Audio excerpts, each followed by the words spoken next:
Annyeong, bienvenue sur Monsieur Parapluie, moi c'est Julien, si tu me connais pas, je suis un directeur artistique qui réagit à des clips de pop coréenne, mais aussi parfois de pop en chinois ou en japonais. Aujourd'hui, on va parler du vrai comeback de G-Idol avec Señorita. J'avais réagi à Blow Your Mind, si tu veux voir la vidéo, elle est juste ici. Bon, j'avais déjà un peu parlé de G-Idol et de ce que j'en pensais. Pour résumer, j'aime beaucoup la Tata, j'aime pas du tout Han. Voilà, c'est simple. Il y a une chanson que j'aime bien, une chanson que j'aime pas. Bon, elles ont eu beaucoup de succès malgré tout. J'ai trouvé qu'elles avaient explosé de manière tout à fait surprenante, quoi. Mais bon, tant mieux pour elles.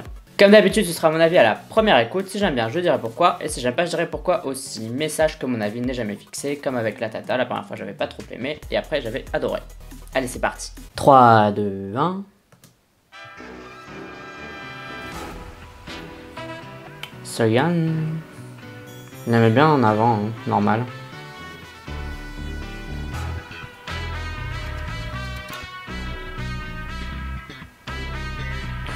Oula, faut le vouloir, hein, ce truc en mopette là.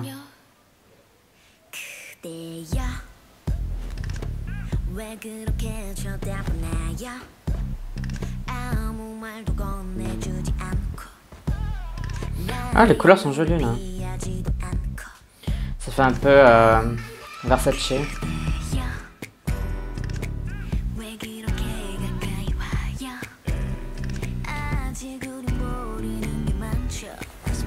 Je comprends pas le clip, il se passe plein de trucs dans tous les sens, je comprends pas trop ce qui se passe. Elle a vraiment une super voix. Hein.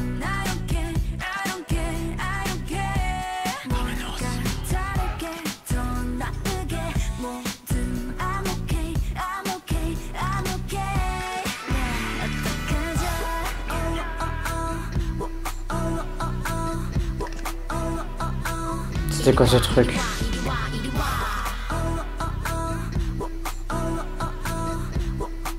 Bon, c'est un gros truc de promo pour Kaja.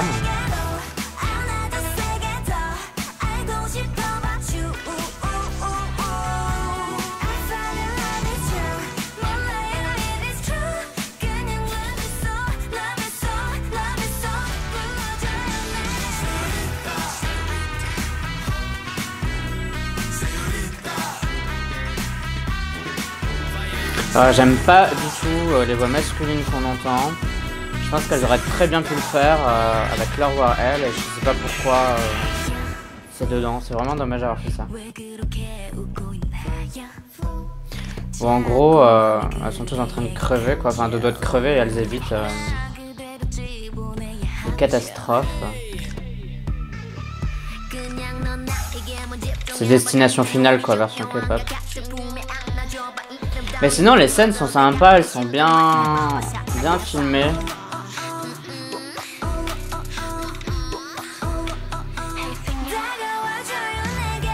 Mais par contre, j'ai du mal un peu à voir où ils veulent en venir au niveau du clip quand même. Bien que ce soit joli, hein. Mais cette scène-là, quand elles sont habillées avec des couleurs super vives, ça c'est vraiment joli. Ah, mais quelle promo, quoi.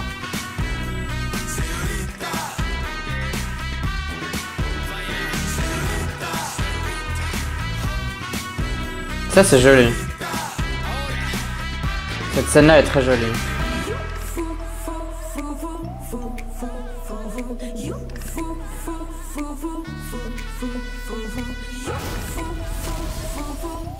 Elle est tellement belle.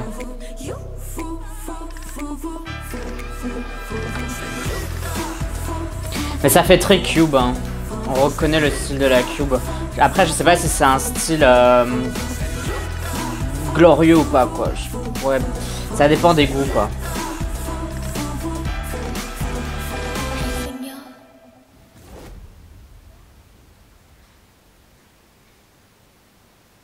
Señorita. G-Idol X Kaja, mais c'est quoi ce délire? Bon, et bien c'était G-Idol avec Señorita. À vrai dire, j'avais un peu peur de pas aimer pour deux raisons. La première, c'est que le titre était Señorita et j'avais peur que ce soit un style aux accents hyper latinos, mais ça l'était pas vraiment. Et le deuxième, c'est que forcément en allant sur Twitter ce matin, j'ai vu des gens qui disaient « Ah, je suis super déçu par le titre de G-Idol ». Je me suis dit « Oulala, qu'est-ce que ça va être ?» Si les gens sont déçus.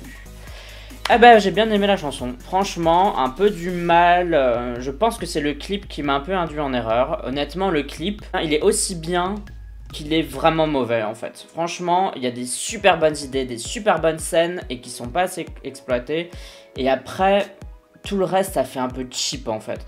Alors la plus grosse erreur entre guillemets de ce clip, c'est pas vraiment une erreur, mais je trouve que le placement de produit dans ce clip était vulgaire. Franchement, il n'y a pas d'autre mot pour ça. Avoir le truc écrit Kaja, Kaja, Kaja, franchement, elles avaient qu'à mettre des t-shirts avec écrit Kaja et puis voilà, c'était bon quoi.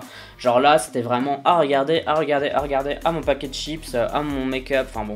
J'ai trouvé que c'était vulgos. Je trouve qu'au début, juste le montrer, allez, pourquoi pas.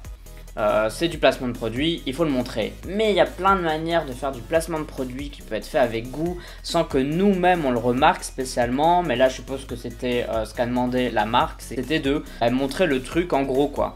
Et franchement ça me pose un problème ce placement de produit qui est vulgose quoi. On voit Kaja partout et je trouve que ça pète en plus des moments du MV parce qu'on sent qu'il fallait mettre une scène avec le truc et t'as l'impression que ça a rien à voir en fait avec le clip ou avec l'histoire qu'elles essayent de raconter parce qu'elles ont essayé de raconter une histoire. Donc le clip, pour en revenir, il y avait de très belles couleurs, c'était très bien tourné, un très bon éclairage, ça c'était très bien, il y avait vraiment de très jolies scènes, il y avait une scène que j'avais vraiment trouvé superbe. J'aime bien aussi la grande scène où elles sont dans une... Enfin la scène de danse en fait finalement où elles ont vraiment leurs couleurs assez forte, assez puissante quand même. Ça c'est vraiment une très jolie scène. J'ai pas fait attention à la chorégraphie maintenant que j'y pense, mais bon, je suppose que je la verrai lors des music shows.